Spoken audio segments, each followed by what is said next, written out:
Meghan is not invited to my upcoming Santa Barbara event. I have no involvement with the Epstein matter. Prince Andrew and Meghan do. She made an advance toward me. I did not respond. Could it be that Harry's wife is casting a look in the direction of Kevin Costner?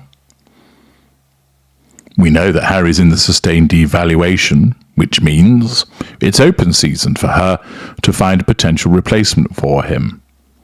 He's painted black, apart from when he has the occasional respite period, and the golden period returns and he gets his pink pods tickled for a little while. Outside of that, he then plunges into the sustained devaluation once again, which means that she, if she so wishes, can fraternize with somebody else, and she doesn't care whether it impacts upon him. Is Meghan Markle Harry's wife or his mother? Because sometimes it's really hard to tell the difference between the two because she very much mothers him. We see this most recently in their appearance at a charity event in Santa Barbara where she's literally picking up an award and handing it to him so he can walk another 2 steps and give this award to Kevin Costner. Tonight, reports are emerging from the very heart of that Californian dream that suggests the fairy tale has not just ended. It has been shattered into a million pieces. The story we are about to discuss is one of raw human drama, of alleged betrayal at the highest level of celebrity, and of a prince, now a world away from home, who is reportedly broken. The name at the center of this earth-shattering new scandal, not a royal courtier, not a member of the British press, but a titan of Hollywood, Kevin Costner, and the accusation that Meghan Markle, the Duchess of Sussex, has been involved in a secret affair, a clandestine relationship that has now been exposed, leaving her husband, Princeharry, in a state of complete and utter shock. He is, according to sources, stunned, devastated, and in tears. Let's be very clear, these are allegations. But they are allegations that are spreading through the elite circles of Los Angeles like wildfire, and they paint a picture so damning, so completely in line with what critics have been warning of for years, that it simply cannot be ignored. So how did we get here? How does an icon of American cinema like Kevin Costner become entangled in the already messy saga of the House of Windsor's prodigal son? The story, as it's being pieced together by insiders, is a classic tale of Hollywood networking. Meghan, in her relentless and one might say, admirable quest to build her new American empire, has been making connections. She moves in circles of power, influence, and immense wealth. And in the exclusive, tight-knit community of Santa Barbara and Montecito, Kevin Costner is royalty of a different kind. Reports allege that a meeting, initially framed as a professional courtesy, a discussion about potential projects or charity alignment, blossomed into something more. Costner, a man known for his stoic, old-school charm, was reportedly captivated. And Meghan, well, Meghan is known for her ability to captivate. It is perhaps her single greatest talent. We are told that the alleged affair was a masterclass in discretion. Secret meetings, carefully worded communications, all conducted under the nose of a prince who, it seems, was more occupied with his legal battles against the British press and finding his purpose than noticing the drama unfolding in his own home. The exposure, sources claim, was almost accidental, a slip of the tongue from a member of Costner's own circle, overheard by someone with connections to the global press. It was not a malicious leak, but a careless whisper. And sometimes, a whisper is all it takes to bring a house of cards tumbling down. And what a house of cards it has proven to be. A house built not on the solid bedrock of duty and service, but on the shifting sands of celebrity, interviews, and multi-million-dollar content deals. To understand the magnitude of this alleged betrayal, one must look at the price Harry paid to be there in the first place. He gave up his country, he gave up his family, he gave up his military titles, the very core of his identity for so much of his life. He did all of this, he told us, for love, for the safety and happiness of his wife and family. He traded the respect of a nation for the applause of a California talk show audience. And now he is reportedly left with what? Critics of the Duchess will, of course, see this not as a surprising turn of events, but as the inevitable climax of a long and calculated campaign. They will point to the beginning, the whirlwind romance, the speed of it all. They will point to the convenient narrative of a woman who claimed to know nothing about the royals, yet seamlessly navigated her way into the heart of the world's most famous family. Let us be clinical for a moment and examine the trajectory. Each step appears in hindsight to have been a strategic move. The initial charm, the grand wedding, the establishment of a victim narrative, the dramatic exit from the royal family, and finally, the monetization of their royal status in America. It's a strategy of breathtaking audacity. The opera interview, a performance of curated victimhood that set fire to his family relationships. The Netflix series, a multi-million-dollar exercise in settling scores. The book, Spare, where every private family grievance was laid bare for public consumption and commercial gain. Through it all, Meghan has been the director, the producer, and the star of her own show. Harry was, it seems, the most important supporting actor, the one who gave the entire production its legitimacy, its royal seal of approval. And now, with the brand established, with the connections in Hollywood solidified, is it so unthinkable that the supporting actor might have become expendable? One has to wonder, has Harry served his primary purpose? Has he successfully transitioned her from a cable TV actress to a global figure, and is his usefulness now diminishing? This alleged affair, if true, is not just about infidelity. It's about the very foundation of the Sussex brand. It suggests the us against the world love story was perhaps just the first act in a much longer, much more ambitious play. And this brings us to the most tragic figure in this entire reported drama, Prince Harry. The source who broke the news of Harry's reaction described a scene of pure desolation. She's not going to go running town like a floozy. The reason being, she operates a facade. A lesser narcissist may well shag around like a dog with 6 dicks and doesn't care that anybody knows. They don't operate with facades. But the mid-ranger recognizes that such behavior is going to invite criticism, and criticism is a threat to control. And therefore, the narcissism will guide the mid-range narcissist to conduct affairs, but to do so on the down low, to behave in a more quiet fashion so as not to get caught out. They justify their behavior, but understand that other people will see it as wrong. They don't see it as wrong themselves. They just know that other people see it that way, and therefore it's better to avoid criticism because, as I mentioned, criticism is a threat to control. This wasn't anger or rage. It was the quiet, hollowed-out despair of a man who realizes he has lost everything, based on a premise that may have been false. He is reportedly stunned into silence. The initial confrontation was not explosive, but heavy with a dreadful, dawning comprehension. Then we are told came the breakdown. Not shouting, but tears. The tears of a man who is, for the first time, truly alone. He is 3,000 miles from his brother, from his father. He has spent the last 4 years participating in, if not leading, a campaign of criticism against the very institution and family that was his lifelong support system. He is in a foreign country, surrounded by his wife's network, his wife's friends, living a life his wife built. And now, he is faced with the ultimate terror, that the one person he sacrificed it all for, may have betrayed him more deeply than anyone he left behind. Can he call his brother? Can he call his father and say, "You were right"? The humiliation would be unbearable. The path back is now a minefield of his own making. He is in effect a prisoner in the paradise he so desperately sought. A gilded cage indeed. This alleged infidelity isn't just a personal wound, it is a political and existential crisis for him. It calls into question every decision he has made since 2018, every bridge he has burned, every public pronouncement of his undying, all-conquering love. If the love story isn't real, what's left? A 39-year-old man with no clear role, a strained relationship with his family, and the dawning horror that he was merely a stepping stone on someone else's path to glory. If these allegations prove to be true, this is the end of the Sussex brand as we know it. The entire enterprise was built on the authenticity of their love story. That was the product they were selling. It was the justification for everything. Without it, they are just two celebrities. And in Hollywood, celebrities come and go. But a betrayed prince, a son of a king, a brother of a future king, that is a story of Shakespearean tragedy. The questions now are immense. What will Harry do? Does he stay for the sake of the children and live a life of quiet humiliation? Does he attempt the unthinkable, a return to the UK till between his legs, to beg for forgiveness from the family he publicly maligned? And for Meghan, what is her next move? In the ruthless game of Hollywood, will this scandal make her toxic? Or in a perverse twist of modern celebrity, will it simply make her more famous, more talked about? A woman who conquered a prince and then allegedly moved on. It's a narrative that in some circles might even be admired for its sheer, cold-blooded ambition. Prince Harry, the once beloved spare to the throne, the cheeky young royal who captured hearts worldwide, is tonight reportedly devastated beyond measure. Sources close to the situation describe a man unraveling. A man who has discovered that the life he chose, the woman he chose, may not have been what he believed it to be at all. The catalyst for this breakdown, Kevin Costner. Yes, the Hollywood legend. And the allegation is explosive, deeply personal, and utterly devastating. That Meghan Markle, the woman Harry gave up everything for, has been engaged in a secret romantic entanglement with the veteran actor. An affair conducted, allegedly, in the very community where Harry and Meghan built their supposed sanctuary away from the prying eyes of the world. But were those eyes ever really what they were running from? Or was it accountability, control? The inability to craft and manage their own mythology within the ancient walls of Windsor? Tonight, we ask the difficult questions. And the answers, I'm afraid, are deeply uncomfortable. Let us begin with the geography of betrayal. Montecito, Santa Barbara, the exclusive enclave where billionaires, tech moguls, and Hollywood aristocracy retreat from the chaos of Los Angeles. It is here that Harry and Meghan purchased their sprawling estate, their palace in paradise, their fortress of solitude. Except, of course, it was never truly solitude. They conducted interviews from there. They filmed their Netflix documentary there. They lived very publicly while claiming to seek privacy.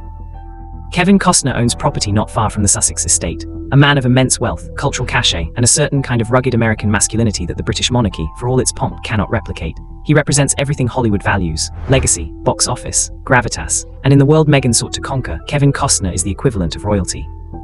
According to emerging reports, the connection between Costner and Meghan began innocuously enough. Charity events, industry functions, the kind of networking that is standard in those circles. But sources now claim that professional courtesy evolved into something far more intimate. Meetings became more frequent, communications more personal. and Harry perpetually distracted by his various legal vendettas and his endless quest to settle scores with. Now, what's so interesting about this interaction is just like this very mothering gestures that she has towards him. She doesn't treat him as if he's her husband or that he is an independent person. No, she treats him as if he is a clueless child that she has to direct to do things. The British tabloids apparently noticed nothing. Or perhaps he noticed but chose not to see, because to see would be to acknowledge that the foundation of his entire new existence was built on sand, that the woman he married, the woman for whom he abandoned his birthright, might not be who he thought she was. Denial is a powerful anesthetic until it isn't. The exposure of this alleged affair, we are told, came not from a tabloid sting operation or paparazzi surveillance, but from the Hollywood rumor mill itself. A trusted confidant of Costner's speaking too freely at a private dinner party. The comment was overheard, the whisper spread, and eventually it reached the ears of someone willing to make it public. That is how these things work in Los Angeles, not through scandal sheets but through social currency. Information is power, and sometimes someone decides to spend that power. When Harry was confronted with the allegations, sources describe his reaction as one of complete disbelief. Not anger, not rage, but the kind of quiet, creeping horror that comes when the scaffolding of your entire reality begins to collapse. He is said to have initially dismissed it as another unfounded rumor, another attempt by enemies to destabilize them. But as more details emerged, as the pieces fell into place, the facade crumbled. And then came the tears. Not the public tears of a man seeking sympathy, but the private, gut-wrenching tears of someone who realizes they have been made a fool. That every sacrifice, every burned bridge, every severed family tie may have been in service of a lie. Let us take a moment to consider what Harry has given up. He was born into one of the most famous families on earth. He was raised with privilege, yes, but also with duty and expectation. He served his country in the military, a role he reportedly loved and found genuine purpose in. He was adored by the British public, seen as the cheeky, relatable royal who brought humor and humanity to the institution. Then he met Meghan, and the trajectory of his life changed irrevocably. The speed of their relationship was notable. From first meeting to engagement in a matter of months, the wedding was a global spectacle, a fusion of British tradition and Hollywood glamour. It seemed at the time like a modernization of the monarchy, a sign that the institution could evolve.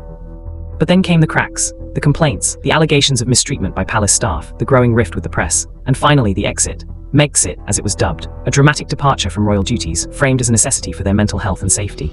They would, they said, forge a new path, a progressive, independent, financially self-sufficient life. Except, of course, they immediately monetized their royal status. The opera interview, where deeply personal and damaging allegations were made against the royal family, was watched by millions and reportedly earned them substantial sums. The accusations of racism, of neglect, of institutional cruelty set off a firestorm. Harry's relationship with his brother William, once close, was reportedly shattered. His relationship with his father, now King Charles, became strained to the point of near silence. Then came the Netflix series. 6 hours of curated grievance, of carefully edited home videos and emotional testimonials. It was meant to be their story told their way, but to many, it looked like score settling, a public airing of private family matters for profit. And then the book, Spare, Harry's memoir, ghostwritten but presented as his unfiltered truth. In it, he detailed private conversations, family disputes, and intimate details that royals simply do not share. He accused his brother of physical aggression. He criticized his stepmother, now queen consort. He laid bare the dysfunction of his family for the world to consume.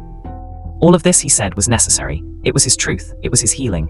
And through it all, Meghan was portrayed as the victim and the hero, the woman who opened his eyes, the woman who gave him the courage to leave, the woman who loved him unconditionally. But what if that narrative was itself a construction?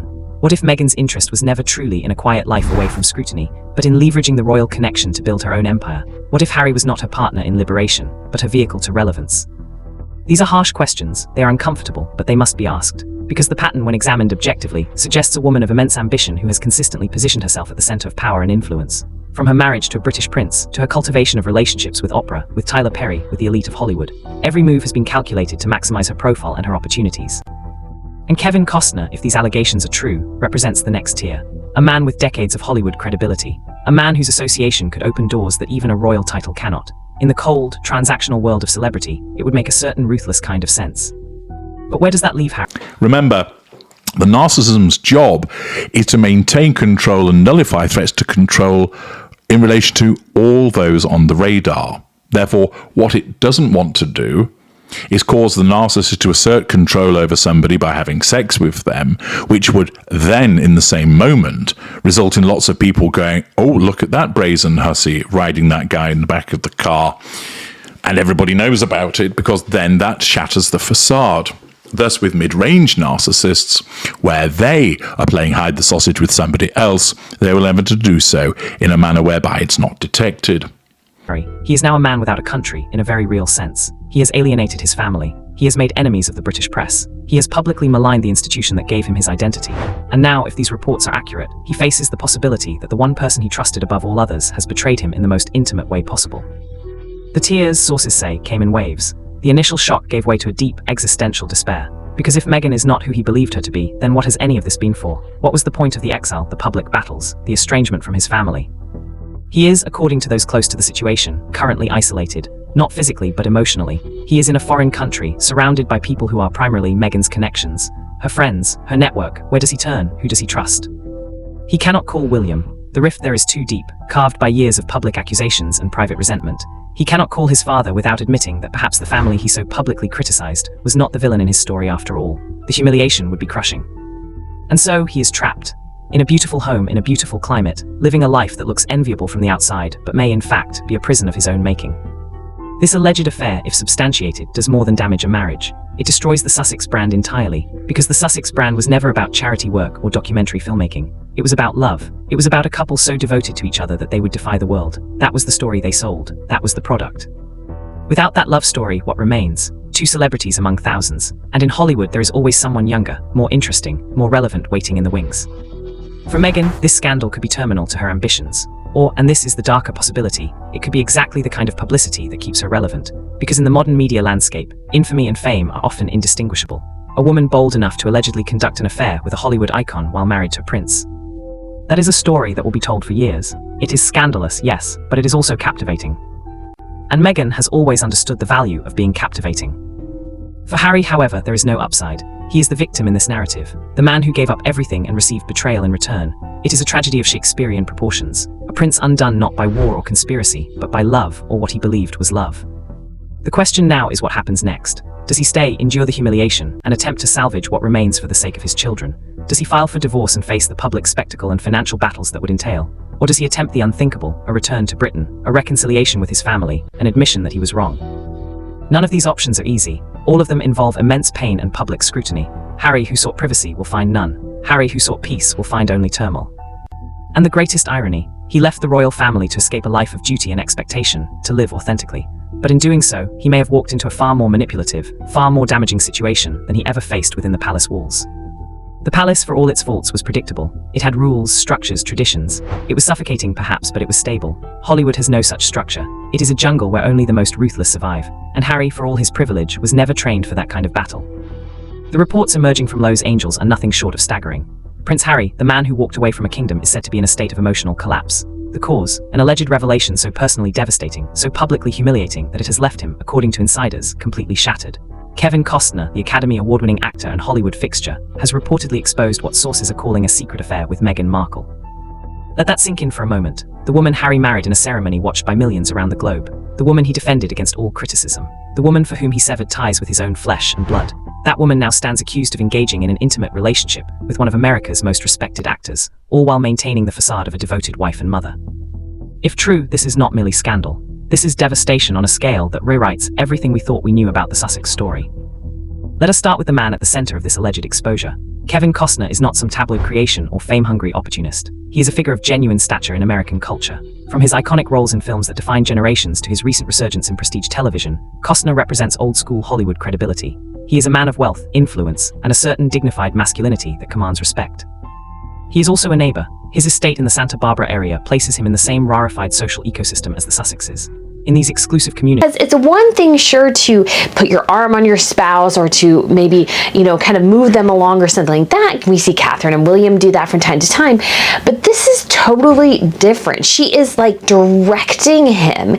And then we also have, of course, her infamous polo incident where she's literally wiping lipstick off his mouth as if he's 5 years old. Everyone knows everyone. Dinner parties, charity galas, environmental fundraisers. These are the settings where the elite mingle, network, and apparently where boundaries can become dangerously blurred.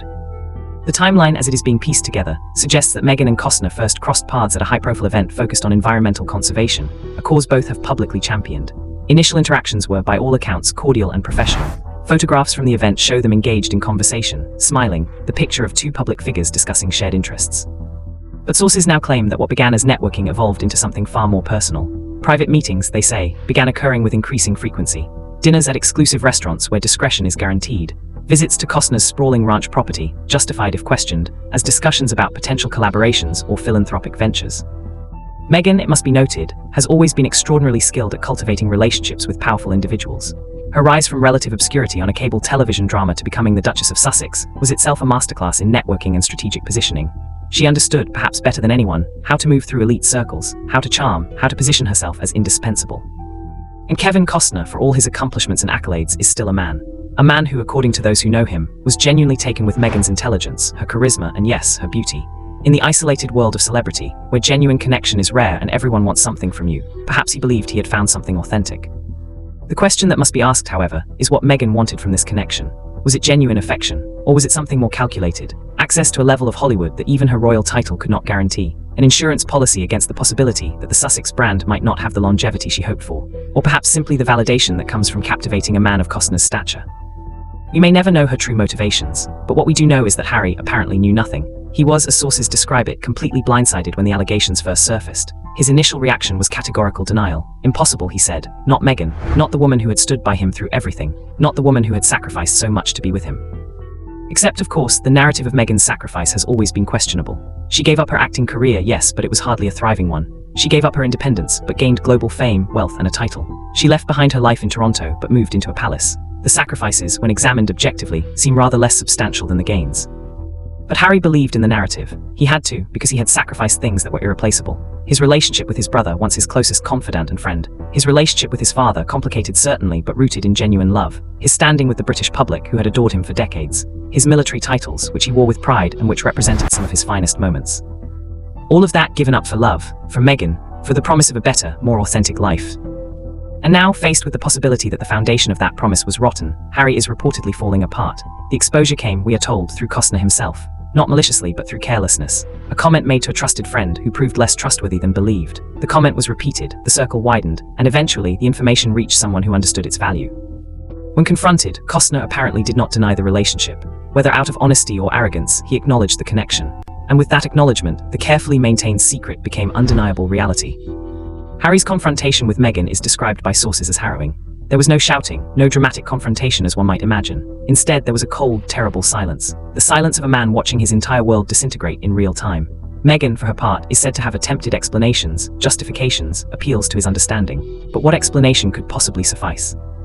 And then the breakdown. Harry, alone in a house that never truly felt like home, in a country that is not his own, surrounded by people who are not his family, simply broke. The tears came not from anger but from grief. The grief of lost innocence, of misplaced trust, of wasted years. Let us consider the totality of what Harry has endured to reach this point. He lost his mother at 12 years old, a trauma that shaped every aspect of his subsequent life. He served in Afghanistan, saw combat, lost friends to war. He struggled with mental health, with substance abuse, with finding his purpose within the rigid structure of royal life. And through all of that struggle, he eventually found, or thought he found, salvation in Meghan. She was supposed to be his redemption. The person who understood him, who valued him not for his title but for himself. The person who would stand with him against a world that had so often been cruel. She was his answer, his purpose, his future. To discover that she may have been using him, manipulating him, betraying him, is not just personally devastating. It is the destruction of his last remaining hope. If he cannot trust Meghan, then who can he trust? If the love that justified his exile was false, then his exile was for nothing. The broader implications of this alleged affair extend far beyond the personal. The Sussex brand, as it has been constructed since their departure from royal duty. But what about Kevin Costner? Well, things aren't too rosy at Shays Costner because he is in a divorce situation with his wife. Kevin Costner is undergoing an ongoing legal battle. And it's been about 2 months since Kevin Costner's soon-to-be ex-wife, Christine Baumgartner, filed for divorce from the actor. But the couple's separation has already been rather painfully public and messy. Is entirely dependent on their image as a united couple. Every interview, every documentary, every public appearance has reinforced the narrative of Harry and Meghan against the world. Their Netflix deal, their book deals, their public speaking engagements, all of it predicated on the authenticity of their partnership. If that partnership is revealed to be fraudulent, the entire enterprise collapses. Who wants to hear marriage advice from a couple in the midst of an infidelity scandal? Who wants to watch a documentary about finding true love when that love was apparently a lie? The commercial value of the Sussex brand could evaporate overnight. For Meghan, this presents an almost existential crisis. She has spent years cultivating an image of herself as a feminist icon, a woman of principle, a devoted mother and wife. An affair with Kevin Costner, while her husband deteriorates emotionally, destroys that image entirely. It replaces the principled activist with the calculating opportunist. It confirms every criticism her detractors have leveled against her for years. But here is the uncomfortable possibility that must be acknowledged. Meghan has proven herself remarkably resilient in the face of criticism. She has an almost preternatural ability to reframe narratives, to position herself as the victim, even when the facts suggest otherwise. Could she somehow emerge from this scandal not as the villain, but as a woman who found herself trapped in a loveless marriage and sought comfort elsewhere? Could she paint Harry as emotionally unavailable, damaged, impossible to reach? It would be audacious. It would require a level of shamelessness that most people could not muster. But Meghan has never been most people. She has consistently demonstrated a willingness to do whatever is necessary to advance her position. And in Hollywood, where scandal is often just another form of publicity, even this could potentially be spun to her advantage. Harry, however, has no such options. He cannot reframe this narrative in a way that benefits him. He is unambiguously the victim. A man betrayed by the woman he loved, isolated from his family, stranded in a foreign country with no clear path forward. There is no spin that makes this anything other than tragic. His options now are all terrible. He could forgive Meghan, attempt reconciliation, and live the rest of his life knowing that the world knows he was cuckolded and chose to stay. The humiliation would be unending. He could divorce her, endure a public and undoubtedly vicious legal battle, and face the prospect of being separated from his children, who would likely remain primarily with their mother in California. Or he could attempt to return to Britain, to apologize to his family, to admit that he was wrong about everything, and to beg for a place back within the fold. The humiliation of that option might actually be worse than staying. To face William after everything that has been said and done. To face his father after the accusations in Spare. To face the British public after years of criticizing the country and its institutions. Each option is a form of surrender, or acknowledgement that the gamble he took when he married Meghan and left Britain was the worst decision of his life. And yet, what choice does he have? He is nearly 40 years old, with no clear professional identity, no home country that truly wants him, and now, potentially, no marriage worth preserving. He is a man adrift, and this alleged affair may be the wave that finally pulls him under completely. The cruelty of this situation cannot be overstated. Harry made his choices, yes. He is an adult responsible for his own decisions. But he made those choices under what he believed were true circumstances. He believed Meghan loved him. He believed they were partners in a shared struggle. He believed the narrative they constructed together. If that belief was unfounded, if he was manipulated into destroying his life for someone who did not value him, then he is not merely foolish. He is a victim of a particularly cruel deception. And the world will watch his pain with a mixture of sympathy and satisfaction. Some will feel genuine sorrow for a man who has suffered so much loss. Others will see it as deserved consequences for his betrayal of his family and country. But all will watch because the fall of a prince is always a spectacle. Kevin Costner, for his part, will likely emerge from this relatively unscathed. Men of his stature rarely face lasting consequences for such scandals. He will issue a statement, express regret for any pain caused, and move on with his life and career largely intact. That is the privilege of being a powerful man in Hollywood. Meghan's fate is less certain. She has enemies now, powerful ones, who will seize on this scandal as vindication of everything they have said about her. The British press, which she has fought for years, will be merciless. And even in Hollywood, there are limits to what can be forgiven or overlooked.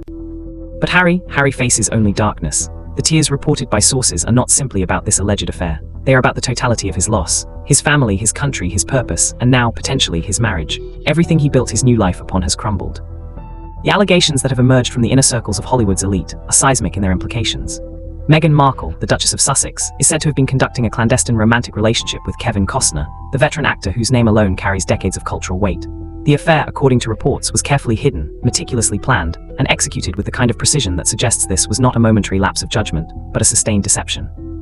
And Harry, the man who gave up a throne for love, knew nothing until Costner himself, whether through carelessness or conscience, brought the truth into the light. The devastation is total. Sources describe Harry as inconsolable, cycling between denial, rage, and a grief so profound that those around him fear for his well-being. This is not the public Harry we have seen in carefully staged interviews or choreographed appearances. This is a man in freefall, grasping at anything that might slow his descent and finding nothing but air.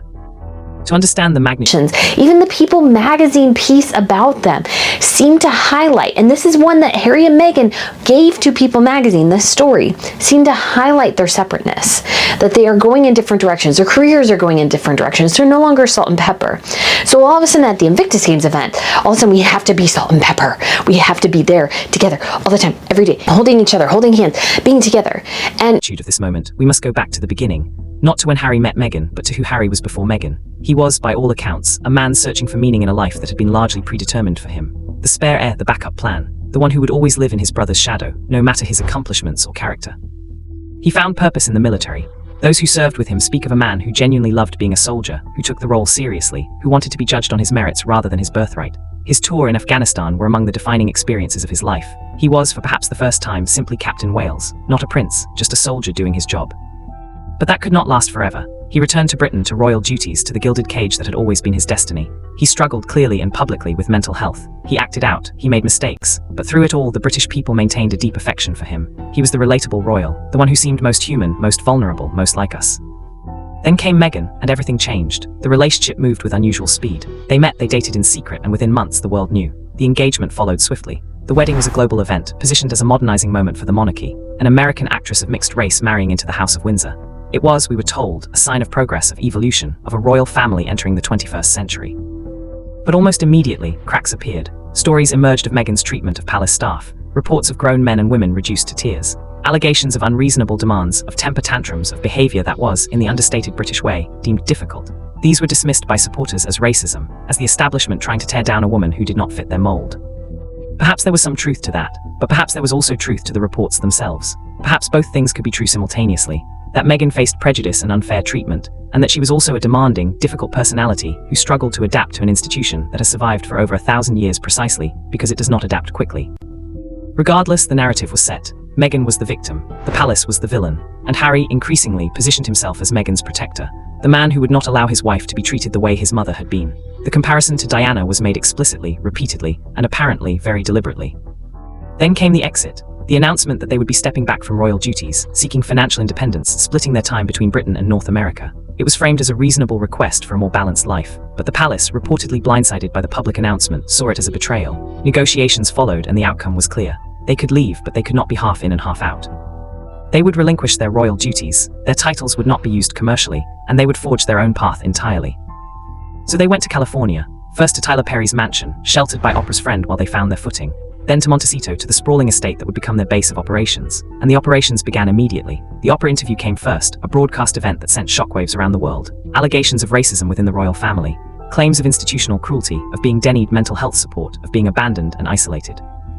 Harry sat beside Meghan, nodding, supporting, corroborating. He held her hand. He spoke of his fear that history was repeating itself, that he would lose Meghan the way he lost his mother. It was emotional, raw, and deeply damaging to his family. His grandmother, Queen Elizabeth, was still alive when it aired. She watched as her grandson accused her institution, her life's work, of racism and neglect. The interview achieved its purpose. It generated headlines for weeks. It positioned Harry and Meghan as victims who had escaped, and it likely secured them considerable financial opportunities. Netflix came calling with a multi-million-dollar deal. Spotify offered a podcast contract. Publishers offered advances for memoirs. The Sussex brand was born, and it was lucrative. But what was the cost? William reportedly felt betrayed, the private conversations and family disputes now public fodder. Charles, then Prince of Wales, was hurt and bewildered by his son's public attacks. The Queen in her final years had to endure watching her family torn apart on television, and Harry was complicit in all of it. More than complicit, he was an active participant. The Netflix documentary series followed, 6 episodes of curated narrative designed to elicit sympathy and reinforce the victim's status. There were home videos, intimate moments carefully selected to show a couple in love under siege. It was slick, professional, and profoundly one-sided. The royal family, bound by tradition and protocol, could not respond in kind. So the Sussex version of events became, for many, the accepted version.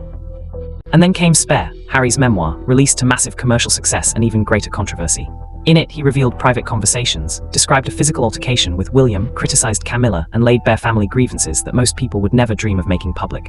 It was described as his truth, his healing, his necessary unburdening. But it was also, undeniably, a betrayal, a violation of the privacy and trust that families, even royal ones, depend upon. And it was all done, he said, for his new family, for Meghan and their children, to build a better life, free from the constraints and cruelties of the institution. Every step of this journey, Meghan was there, guiding, supporting, encouraging. She was, in the narrative they built, his salvation, the woman who gave him permission to be himself, to speak his truth, to break free. But what if that narrative was itself a construction? What if Meghan's interest was never in Harry's healing, but in Harry's utility? A prince gives you access, credibility, and a story that can be monetized in ways an actress from a cable drama never could. He was the golden ticket, and she punched it repeatedly. This alleged affair with Kevin Costner, if true, suggests that Harry's value to Meghan may have been primarily transactional. That once the royal connection was established, once the deals were signed, once the brand was built, Harry himself became less essential, perhaps even expendable. Costner represents something Harry cannot provide. He is embedded in Hollywood in ways that take decades to achieve. He has relationships, credibility, and power in an industry that Harry is still very much an outsider in. If Meghan's ambition is to establish herself as a major player in American entertainment and philanthropy, Costner is a far more useful connection than a disgraced prince nursing grudges against his family. The mechanics of the alleged affair are, according to sources, almost clinical in their execution. Meetings were scheduled during times when Harry was occupied with other matters. His lawsuits against British tabloids, his various patronages and causes, his polo matches. Meghan would cite meetings of her own charitable work, business development, and she would go to Costner. His ranch, secluded and sprawling, provided the privacy that Montecito could not. There were no neighbors peering over hedges, no risk of paparazzi in the hills. Just two people, engaged in whatever it was they were engaged in, believing themselves safe from discovery. But secrets in Hollywood never remain secret forever. Someone always knows. A housekeeper, a driver, a personal assistant, and someone always talks. In this case, it was apparently someone in Costner's inner circle, speaking more freely than they should have at a social gathering. The information spread, as it always does, and eventually reached someone who decided the public had a right to know. When the story broke, Harry's initial response was complete denial. Impossible, ridiculous, another fabricated scandal designed to hurt them. But then details emerged that could not be easily dismissed, timelines that matched, corroborating witnesses. And finally, a conversation with Costner himself, who apparently confirmed the relationship when pressed. The confrontation between Harry and Meghan is reported to have been devastating. Not a screaming match, but something worse. A cold, factual discussion where lies fell apart under the weight of evidence. Meghan, according to sources, attempted to minimize, to reframe, to explain. But how does one explain betrayal of this magnitude? Harry's response was not anger, at least not initially. It was shock, a complete inability to process what he was being told. Because if this is true, then everything is a lie. The love story, the partnership, the shared struggle, all of it fiction. And then the shock gave way to grief. The kind of grief that comes from recognizing you have destroyed your life for an illusion. He has alienated his family, probably permanently. He has damaged his reputation in his home country beyond repair. He has said things publicly about his father and brother that cannot be unsaid. And all of it was predicated on the belief that Meghan was... Even in some of the concert bits, you saw Meghan Markle's, again, her kind of manic. I think as things get worse, she kind of gets more manic and excited about different things just to continue to push her narrative. Because we saw this a bit in her interaction with I guess it was the Nigerian Invictus Game scenes, because she's like, I love you. And it's like, okay, Meghan, you've met these people once. You've never even been to Nigeria, never even tried to go to Nigeria as far as I'm aware. Yes, you might be part Nigerian, but worth it, that their love justified the cost. If their love was not real, then the cost was paid for nothing. Sources describe Harry as barely functional in the days following this revelation. He is not eating properly, he is not sleeping, he wanders the house at odd hours, lost in his own thoughts. The few people around him, mostly Meghan's friends and employees, do not know how to help him. Because what comfort can be offered to a man whose entire world has collapsed? He cannot call his brother. The things that have been said, the accusations made, the trust destroyed, all make that impossible.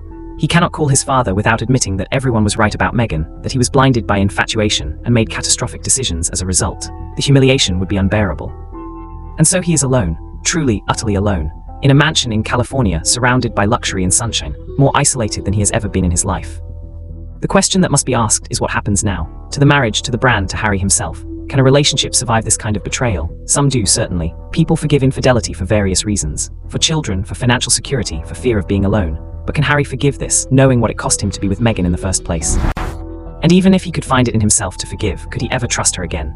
Could he live with the knowledge that while he was defending her publicly, fighting her battles, she was with another man? Could he function knowing that the Hollywood circles they move in all know what happened, that he is an object of pity or mockery?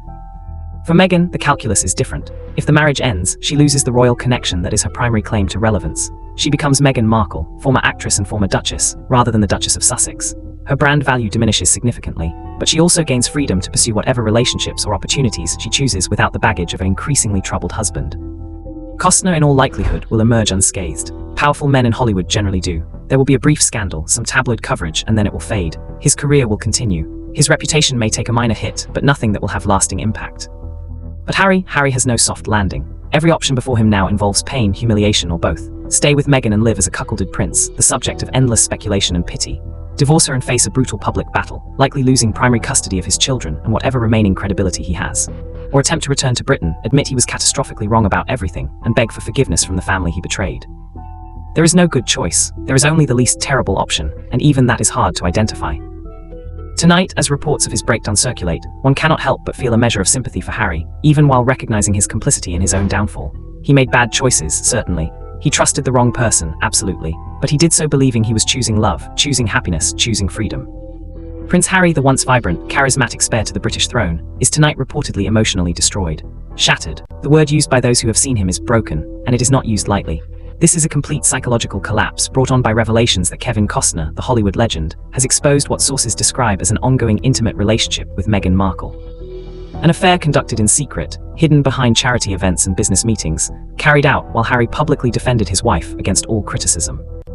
The cruelty of this moment is almost biblical in its scope. Harry did not simply marry Meghan, he rebuilt his entire existence around her. She became his purpose, his identity, his reason for every controversial decision. And if these allegations prove accurate, that foundation was rotten from the very beginning. Let us examine how we arrived at this devastating juncture. The path to this moment was paved with decisions that, at the time, Harry presented as courageous acts of independence. But looking back with the harsh clarity that scandal provides, they appear less like acts of courage, and more like the systematic isolation of a man being separated from every source of support and alternative perspective he possessed. Consider the timeline with fresh eyes. Harry meets Meghan in the summer of 2016. Within months, the relationship is public. Within a year and a half, they are married. The speed alone should have raised questions, but it was presented as passionate romance, as love that could not wait. Royal courtships had historically been longer, more measured, precisely to ensure compatibility and to allow both parties to understand what they were entering into. But Harry and Meghan were in a hurry. Why the rush? At the time, it seemed romantic. Now one might wonder whether speed served a purpose. Whether longer courtship might have allowed Harry's family and friends more opportunity to raise concerns, to point out warning signs, to encourage caution. Instead, the relationship moved at such velocity that by the time anyone could formulate serious objections, wedding invitations were already printed. The wedding itself was a spectacle designed to make criticism impossible. It was framed as a progressive moment, a modernization of an ancient institution. To question Meghan or the relationship was to mark yourself as backwards, as possibly racist, as hostile to change. It was a brilliant piece of narrative control. Any legitimate concerns about compatibility, about Meghan's understanding of royal life, about the sustainability of the relationship, were preemptively painted as bigotry. And so the wedding proceeded. The world watched. And Harry, standing at that altar, believed he was beginning the greatest chapter of his life. He had no idea he was actually signing away everything that had previously defined him. The troubles began almost immediately, though they were carefully hidden from public view initially. Staff members began leaving their positions. Not the usual turnover, but a pattern of departures that insiders found alarming. Reports circulated privately of a working environment that had become toxic, of unreasonable demands and emotional volatility. But these reports were kept internal, handled discreetly as the palace always handles such matters. Meghan, meanwhile, was reportedly struggling with the constraints of royal life. The protocols, the hierarchies, the understanding that she was not the star but a supporting player in an institution far older and more important than any individual.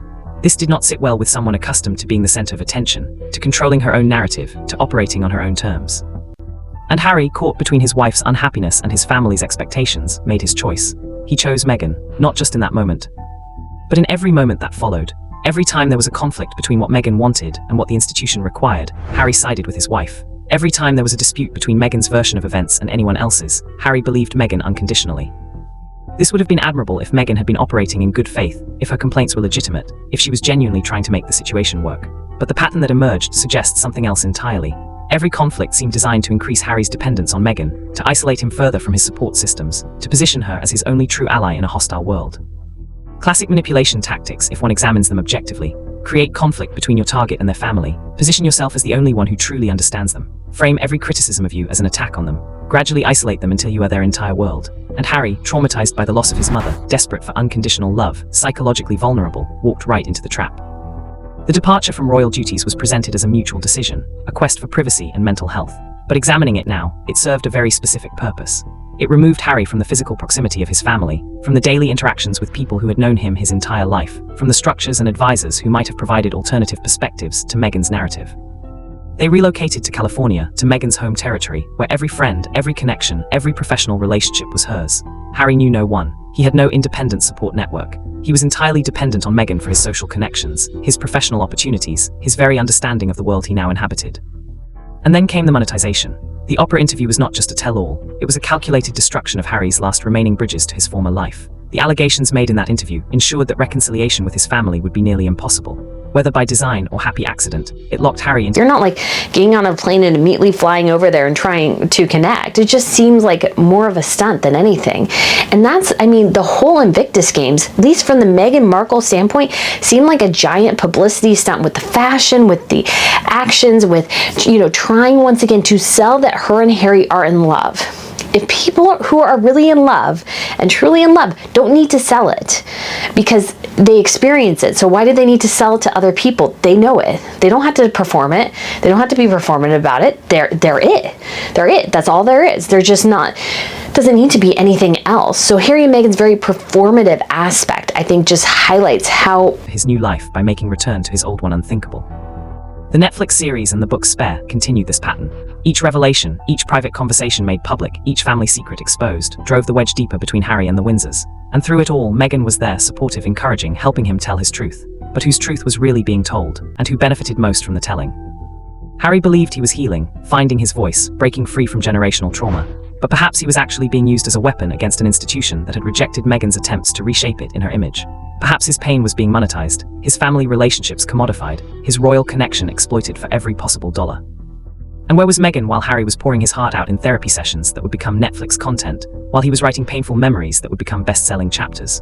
According to these new allegations, she was with Kevin Costner, building relationships that had nothing to do with Harry, cultivating connections in a Hollywood world where Harry was more hindrance than help, where his bitterness and baggage made him an awkward fit. Costner represents everything Harry is not. He is Hollywood royalty on his own merits. He needs no external validation, no borrowed credibility. He has power, influence, and respect earned over decades of work. For Meghan, whose ambitions in Hollywood have always been transparent, Costner is a far more valuable connection than a disgruntled prince whose primary talent seems to be complaining about his privileged upbringing. The alleged affair reportedly began during a period when Harry was particularly consumed with his legal battles against the British press. He has spent millions of pounds, countless hours, and enormous emotional energy fighting newspapers, determined to punish them for their coverage of Meghan. Meanwhile, if these reports are accurate, Meghan was conducting a relationship that would generate headlines far more damaging than anything the tabloids ever published. The irony is almost too painful to contemplate. Harry, fighting to protect Meghan's reputation, while she allegedly destroys it herself. Harry, seeking justice for perceived wrongs against his wife, while she commits an actual wrong against him. Harry, isolated and obsessed with battles against external enemies, while the real betrayal was happening in his own home. When the truth emerged, reportedly through Costner's own indiscretion, Harry's world collapsed. Not slowly, not gradually, but all at once. Because this was not just infidelity. It was the revelation that everything he had believed about his life for the past 6 years might be false. If Meghan could lie about this, what else had she lied about? Were the complaints about the royal family genuine, or were they manufactured to justify the exit she wanted anyway? Were the allegations of racism real, or were they strategic weapons deployed to make criticism impossible? Was her love for Harry ever authentic, or was he always just a means to an end? These questions are destroying Harry because there are no good answers.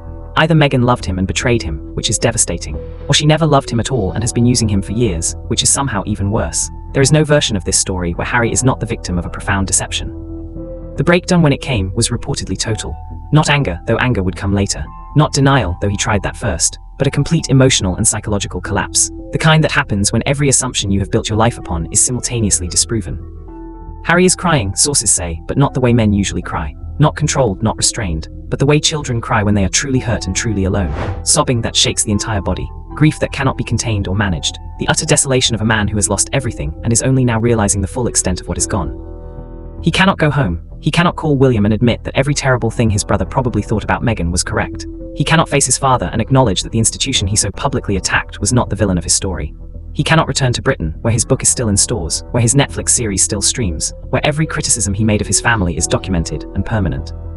But he also cannot stay where he is. He cannot remain married to a woman who, if these allegations are true, has humiliated him in the most profound way possible. He cannot live in Montecito, where everyone in their social circle knows what happened, where he will be an object of pity at best and mockery at worst.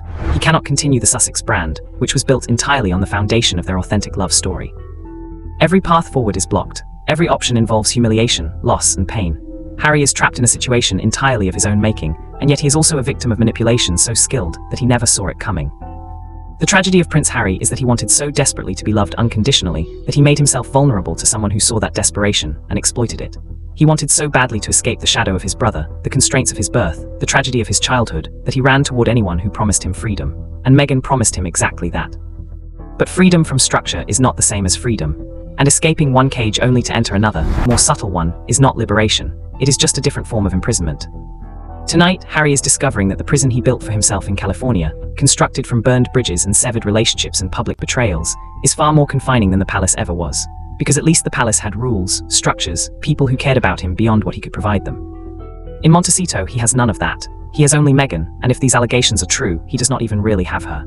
He has only the illusion of her, the performance she has been giving for years, the character she plays when he is watching. And now the performance has been exposed, the curtain has been pulled back, and Harry is left staring at the reality of his situation, with no remaining illusions to comfort him. This is not merely a scandal, this is a complete annihilation of identity. Harry defined himself through his relationship with Meghan. He made decisions, burned bridges, and rebuilt his entire existence around that relationship. If the relationship was false, then who is he? What has the past 6 years of his life been for? These are the questions that are breaking him, not the infidelity itself, though that is painful enough, but the existential crisis that comes from realizing you have destroyed yourself for an illusion. The coming weeks will reveal whether Harry has any capacity to rebuild from this devastation, whether he can find some path forward that allows him to salvage anything from the wreckage of his life, whether reconciliation with his family is even remotely possible, or whether that door is permanently closed.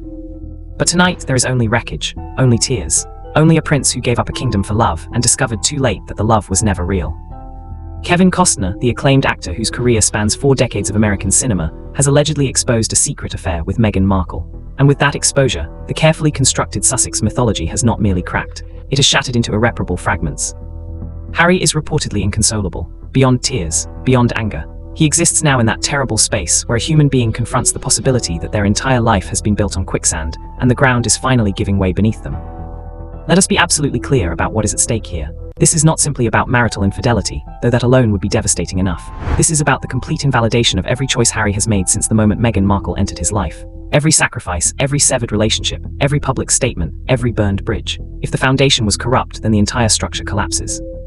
And the foundation, according to these allegations, was very corrupt indeed. To properly understand this moment, we must revisit the construction of the Sussex narrative with clear eyes, unclouded by the romance and victimhood that have characterized their public presentation. From the very beginning, there were elements that did not quite add up, inconsistencies that were overlooked or explained away, red flags that were ignored in the rush to celebrate a modern fairy tale. Meghan presented herself as someone largely ignorant of the royal family. She claimed in interviews to have known little about them before meeting Harry, to have been unaware of the significance of what she was entering. This always strained credulity. She was an educated woman in her 30s, working in entertainment, engaged with popular culture. The idea that she had no meaningful knowledge of one of the world's most famous families seemed implausible, but it served a narrative purpose. It made her seem innocent, unprepared for the cruelty that would come, a victim of circumstances she could not have anticipated. But if she knew more than she let on, if the ignorance was performed rather than genuine, then her entire entry into royal life takes on a different character. It becomes strategic rather than spontaneous, calculated rather than romantic. Similarly, the speed of the relationship and engagement was presented as evidence of true love, of a connection so powerful it could not be delayed. But speed also prevents scrutiny. It creates momentum that is difficult to stop. It places critics in the position of trying to slow down a freight train that has already left the station. By the time anyone could adequately assess whether this was a good idea, the wedding invitations had been sent. Harry, for his part, was the perfect target for this kind of whirlwind romance. He was approaching his mid-30s, still unmarried while his brother had a wife and children. He was psychologically scarred by the loss of his mother, desperately seeking the unconditional love and protection he felt she had provided. He was frustrated with his role as the spare, seeking purpose and significance beyond his birth order. And he was, by his own admission, emotionally vulnerable and not particularly self-aware. Meghan offered him everything he was searching for: understanding, passion, purpose, and a narrative where he could be the hero rather than the supporting character. She saw exactly what he needed to hear, and she provided it. Whether that was authentic or performative is the question that now haunts him. The wedding was a masterpiece of public relations. It positioned Meghan as a breath of fresh air, a modernizing force. Much in a bad place they are in their relationship. When it comes to the mothering aspect of Meghan Markle towards Harry, this has been a long time.